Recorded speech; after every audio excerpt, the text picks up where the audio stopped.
Seltzer Kings. Podcasts. So, you just started using LinkedIn Premium. Now what?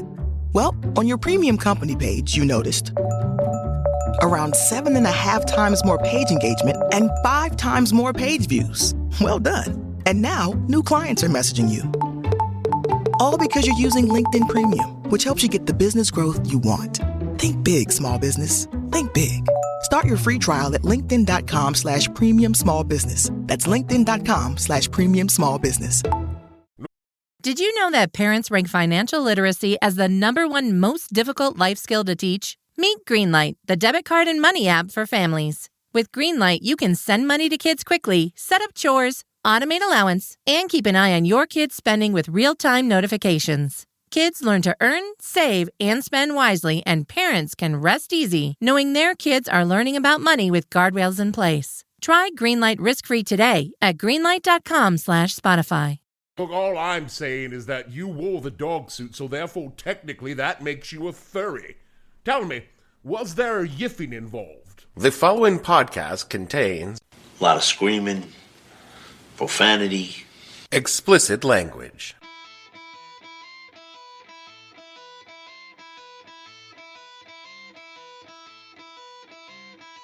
Hello and welcome to the podcast that asks a simple question. When you decided that a guy wearing a pervy trench coat and a giant dog head was going to be your crime-fighting mascot, what the hell were you thinking? I'm your host, Dave Bledsoe, and this is episode number 326, taking a bite out of McGruff edition of the show, where we talk about the canine crime fighter that stole our hearts, McGruff the crime dog. Stay tuned. No, What the Hell Are You Thinking podcast is brought to you by Bobby the Blobfish, who wants you kids to know that sex is slimy, gross. Bobby the Blobfish is the fresh new mascot that teaches Gen Z kids that sex before marriage is bad. He'll lose his way out of the ocean and into their hearts with a healthy message of abstinence and purity. Created by the Christian advertising firm He Is Risen, Bobby the Blobfish costumes are available now for your convocation, along with training videos to teach your Bobby the Blobfish the right way to keep the kids bopping to the blobfish instead of bopping each other. Bobby the Blobfish teaches kids that the wisdom of abstinence through cute songs and fun dances, all the while oozing a lifelike slime all over the room. The kids will love him. Bobby the Blobfish from He Is Risen, keeping kids pure since 2018. That's Jenny. But that's not Jenny's dad. If she gets into that car, you may be looking at Jenny for the last time. I'm McGruff, the crime dog. Let me show you something. See that playground? A lot of kids there. Every day in this country, 60 kids disappear. Some run away, but a lot are kidnapped by strangers or even by people they know. Almost 20,000 kids a year. 20,000 kids, one kid at a time. Maybe your kid, on your street, just like Jenny. You know, your kids can learn to protect themselves against crime at home, at school, on the street. Hey, nice going, Jenny. She's going to tell her folks about this. And you can write to McGruff. Learn how to keep your family and your community safe and help take a bite out of crime. The military's always been good at inventing punishments. I mean, peeling potatoes doesn't sound all that punishing, but peel 10,000 of them and see how you feel. We're having mashed potatoes! Of course, there were the physical punishments, various forms of exercises designed to correct the attitude of an errant troop through the time-honored method of screaming and making them do push-ups. But I was in a more genteel service. And more civilized age. In the Air Force, punishments tended to be more psychological than physical, the denial of some privilege, or perhaps the assignment of some kind of extra duty as a way to impose the will of a superior on a mouthy and arrogant subordinate. And that's how I found myself wearing a fursuit, a ratty trench coat, and a giant dog head, speaking to a classroom full of 6th graders. Like a little bitch! I don't remember exactly what my transgression was. I committed so many transgressions that they all just blur together. But the punishment, I remember that.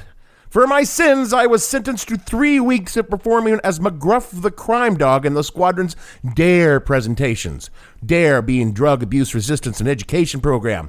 My job during these presentations was to wear a costume, which was an ass-smelling mangy fur mass, a balding carpet, a wrinkled pedo raincoat, and a huge McGruff head that smelled like cigarettes and stale beer, and not a little shame. And then when the DARE instructor said specific lines, my job was to jump in and exhort the children to, Take a bite out of crime. To which the children would apathetically pretend to agree so that they could get the entire thing over with as soon as possible. The kids and I saw eye to eye on this. We just wanted out of there sooner rather than later. My appearances as McGruff the crime dog marked the second lowest point in my military career, ranking just barely above right in a jungle shitter cleaning truck on Christmas Day, as the sweat and stink of the costume was slightly less nauseating than the smell of that shitter truck. Thank you for your service. I'm moderately certain that my performance caused more crime than it ever prevented. If you're alive today and an American, you already know McGruff the crime dog. Indeed, you likely had some sad fucker in a McGruff costume implore you to narc on your local drug dealer or snitch on the dude who bought your older sibling's beer so that he could keep the change. Fucking narc! But if you're dead or one of the more than 7 billion people in this world not American, you might be asking, what the fuck is a McGruff the crime dog? To which I would reply, first of all, thanks for listening. Welcome to the podcast. And bro, you are so totally lost right now, aren't you? Let's put McGruff into context for our world listeners and for those of you who have better things to do than research 70s era advertising creations. By the late 1970s, America had a pretty big crime problem.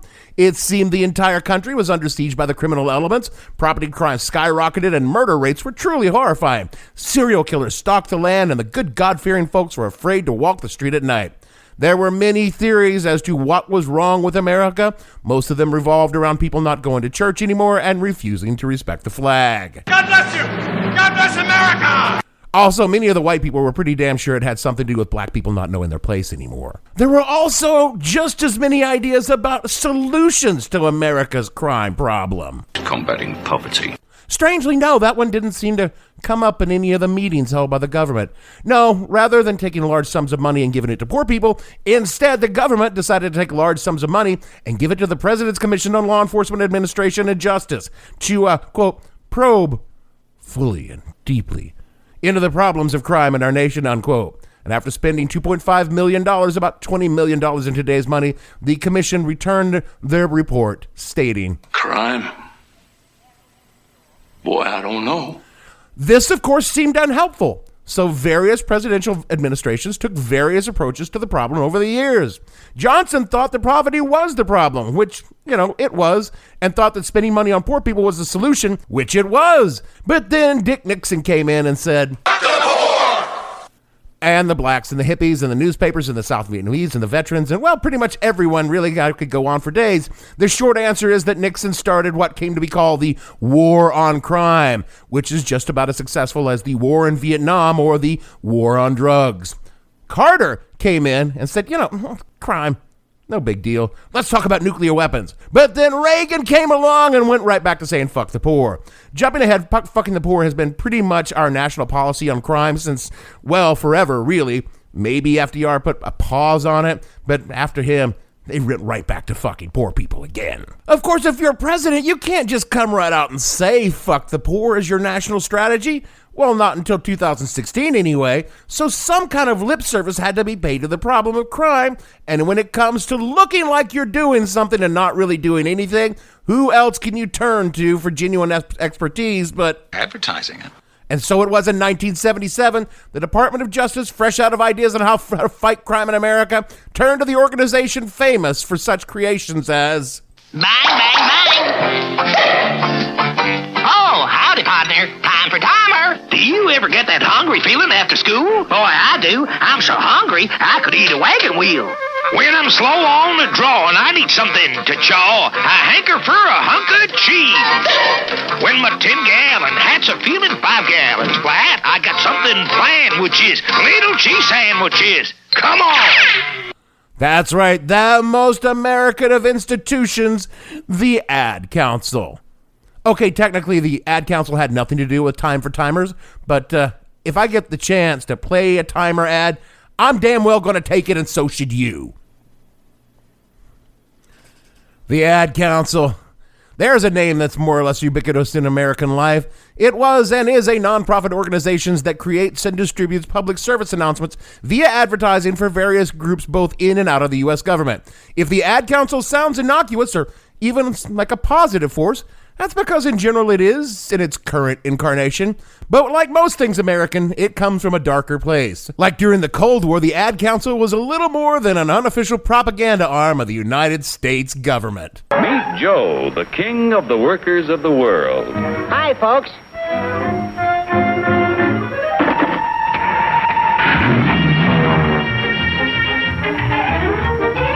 Joe's the king because he can buy more with his wages than any other worker on the globe. And they cranked out cartoon paeans to capitalism and on the evils of communism. But later, it would be responsible for some of the most famous ad campaigns in history for things like the United Negro College Fund. A mind is a terrible thing to waste. Or that crying Native American who was actually an Italian actor. Some people have a deep, abiding respect for the natural beauty that was once this country. And some people don't. People start pollution. People can stop it. Or hey, what about the crash test dummies?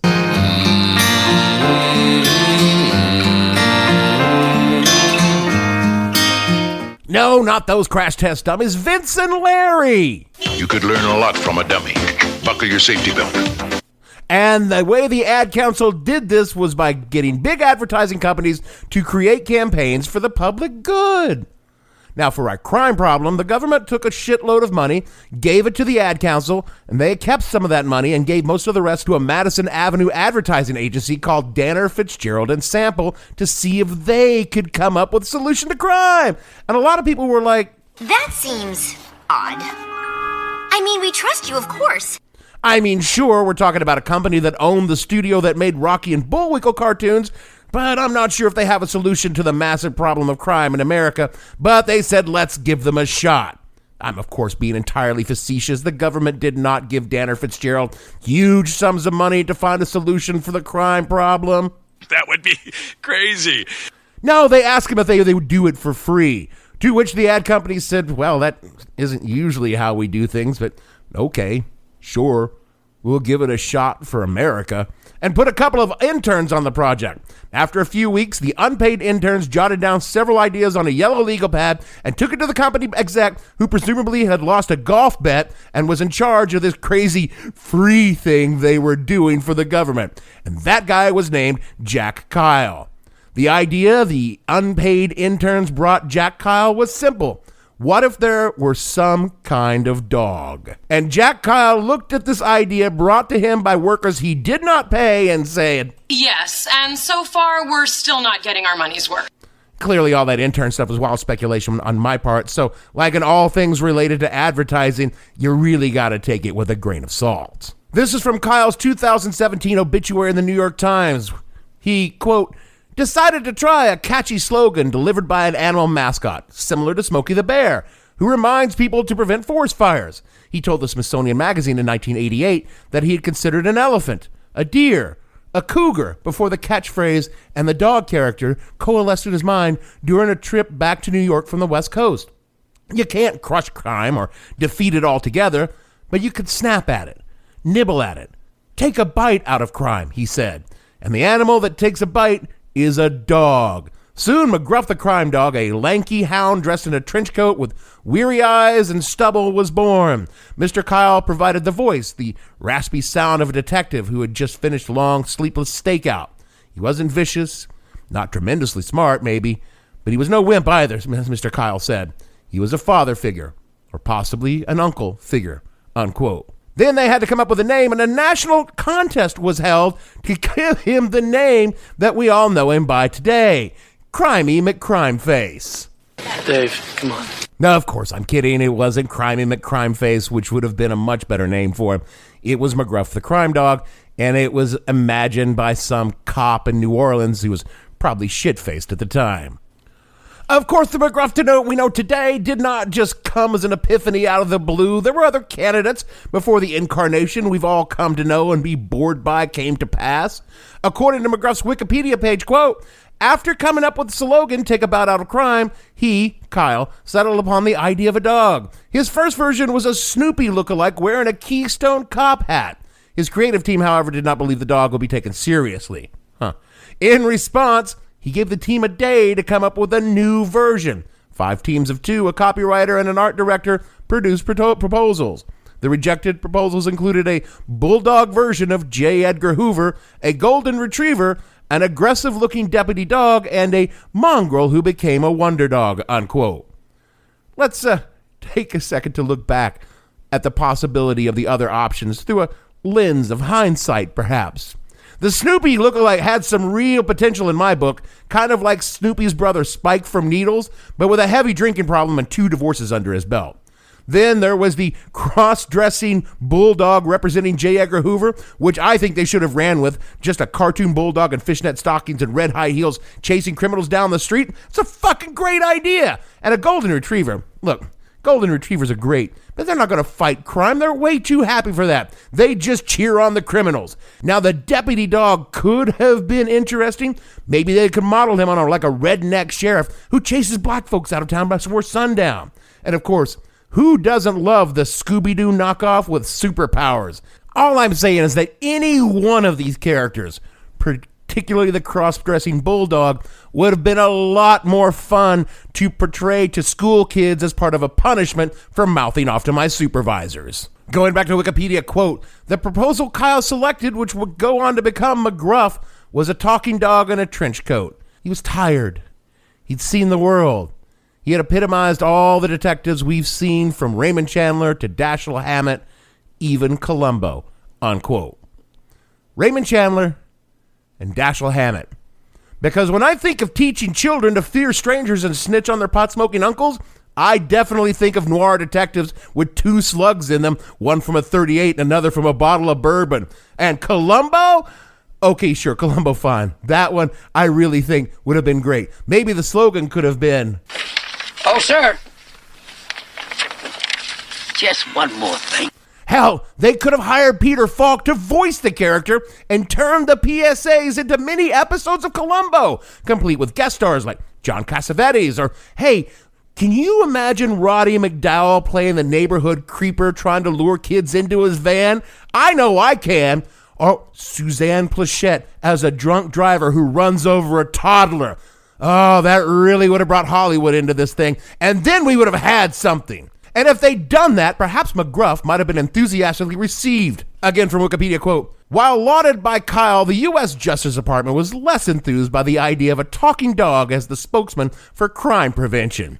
By 1979, the Law Enforcement Assistance Administration, the LEAA, created by President Johnson, was being criticized for its wastefulness, prompting President Carter to shut down the program. The public safety outreach part of the LEAA was one of the few programs saved. The guy who was dismantling it saw the value of public outreach efforts and sent monthly reports to superiors in order to assuage their concerns. Despite this, Attorney General Benjamin Civiletti criticized the effort, saying, why has the LEAA gotten into a campaign that's spending good money on a talking dog? Civiletti ordered the campaign to be shut down, but the advertisements had already been distributed to the media and were set to run. In November of 1979, the dog was introduced at a press conference in New York City with his slogan, take a bite out of crime. 8 months later, in July of 1980, a nationwide contest to name the dog was concluded. McGruff the crime dog was selected as the winner, with Sherlock Holmes as the runner-up. The winning name was submitted by none other than Officer John Isbell of the New Orleans Police Department, unquote. Yeah, definitely drunk when he thought it up. Sherlock Holmes? Doesn't even make sense. Either way, people liked McGruff, at least at the beginning, because, you know, in the 80s, we loved a fucking mascot. See episode 315. After the first ad runs imploring people to write to an address in Rockville, Maryland for their free brochure, 300,000 of them did. And McGruff would go on to produce spots on all kinds of crime prevention. from simple stuff like locking your house when you left home to preventing stranger abductions and, of course, drug awareness. McGruff commercials told Americans to fear criminals and trust no one for decades, hell, even into today. A study of brand recognition found that in 1988, that 99% of kids recognized McGruff, as did 79% of adults. And that, my friends, is cigarette-smoking Camel-level brand awareness. Of course, as the 1980s progressed and the rampant fear of crime became a real lead on the nightly news, McGruff needed to address the darker themes of the time. The response, of course, why not send the kids to a McGruff house? Again, from Wikipedia, quote, a designated temporary safe haven for children in emergency situations. The program was first created in Utah in 1982 in response to the abduction and murder of 5 children by Arthur Gary Bishop. Owners of houses and apartments, after clearing background checks, would display a sign in their window with the image of McGruff, and children would be educated at school and community events to go to these houses when they felt threatened or in need of help. Background checks, huh? Like, you know, the ones we give to guys who shoot up before they acquire their legally purchased AR-15. A utility company asked that its trucks be designated as rolling McGruff houses, and they were approved. Because sure, no kid was ever pulled into the back of a fucking Con Edison truck and fucking raped and murdered. The program was extended to other companies and municipalities, and in 2006, there were over 170 participants. In February of 2012, however, the McGruff House program was ended after nearly 30 years. The program was ended because with the growing advent and prominence of cell phones, the need for McGruff houses declined, and that was combined with tightening budgets, unquote. Now, along with the television performances, a live-action McGruff was also incorporated into the campaign, and that's why I was punished by wearing a McGruff suit. A cop would don the McGruff costume and make appearances at community events or schools, handing out flyers or dispensing hugs to toddlers who thought McGruff, a world-weary canine detective who had seen too much and was definitely too old for this shit, was just some kind of police Mickey Mouse or something. Long before I became a cop, I heartily rolled my eyes at the character, and since McGruff invariably appeared at events where our police dogs were also present, one of the interesting effects of his presence is that our dogs fucking hated McGruff. It wasn't something we trained or taught them, they just decided, I don't know, there's just something about him. Something around the house. I don't know. Reminds me of me. No, I'm sure of it. I hate him. And they would lunge, bark, and try to bite him whenever he came around. It was probably because the suit that we used to train the dogs for bite work looked a lot like a McGruff costume. And anyone in that costume learned real quick to cut a wide berth around the police dogs to avoid the tears of children and the blood loss of whoever was in the McGruff suit after he was savagely attacked by Officer Woofy. Today, McGruff is more or less a cultural cliche, and it's the fate for most well-intentioned, cloyingly crafted do-gooder projects to wind up in insurance commercials. Great. Another dead end.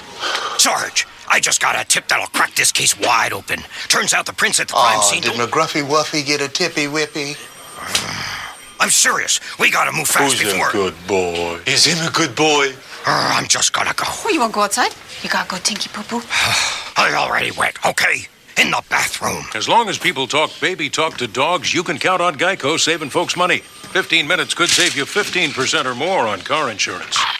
Or referenced on The Simpsons. Mom, I know your intentions are good, but aren't the police a protective force that maintains the status quo for the wealthy elites? Don't you think we ought to attack the roots of social problems instead of jamming people into overcrowded prisons?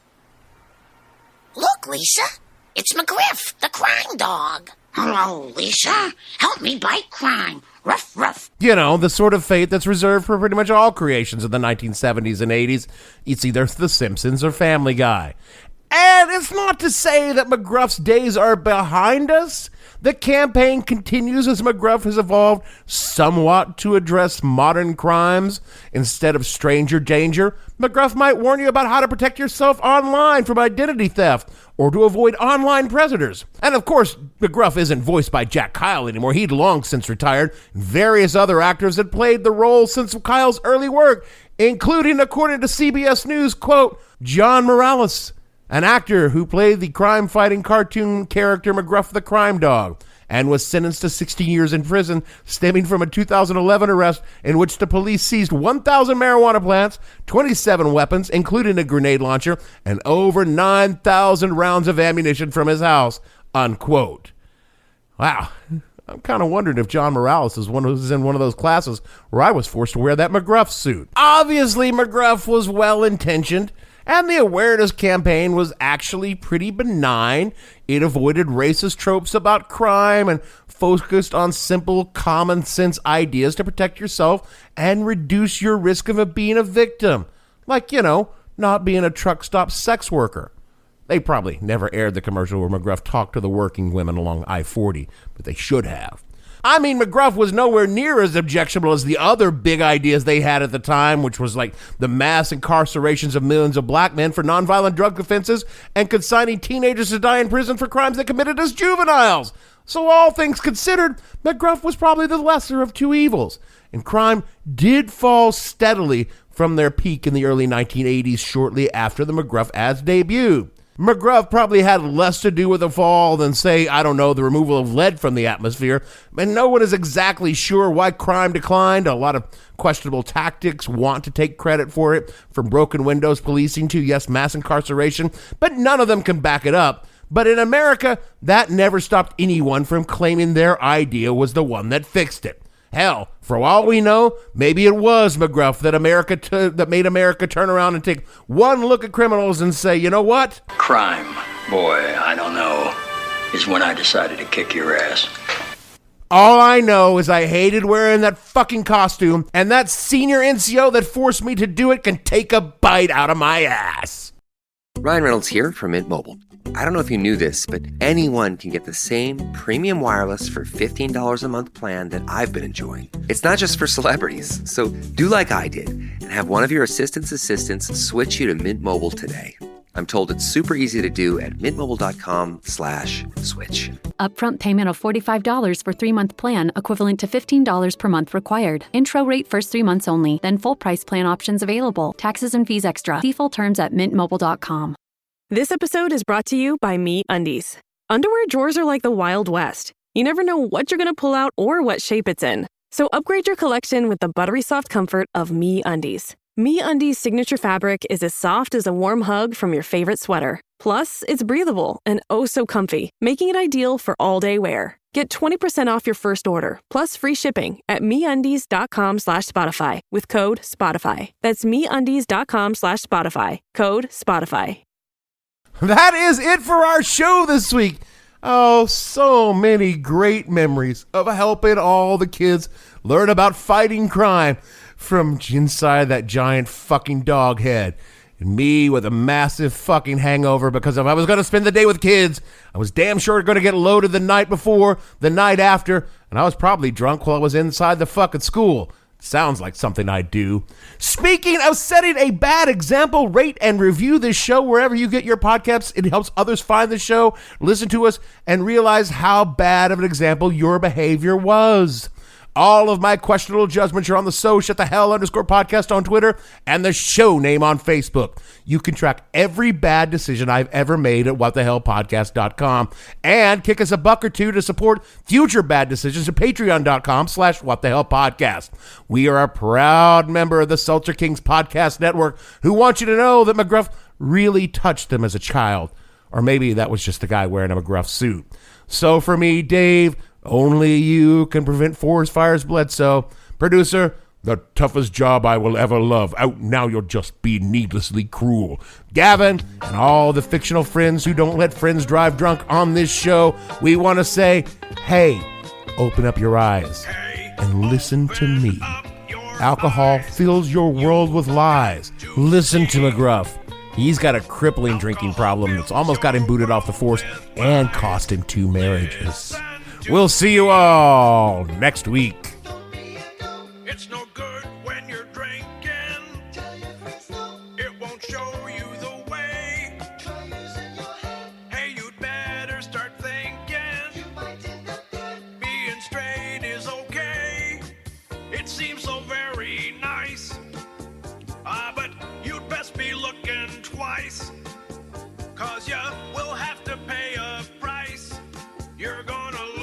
What the Hell Were You Thinking stars Dave Bledsoe and features Gavin St. James and several fictional minions.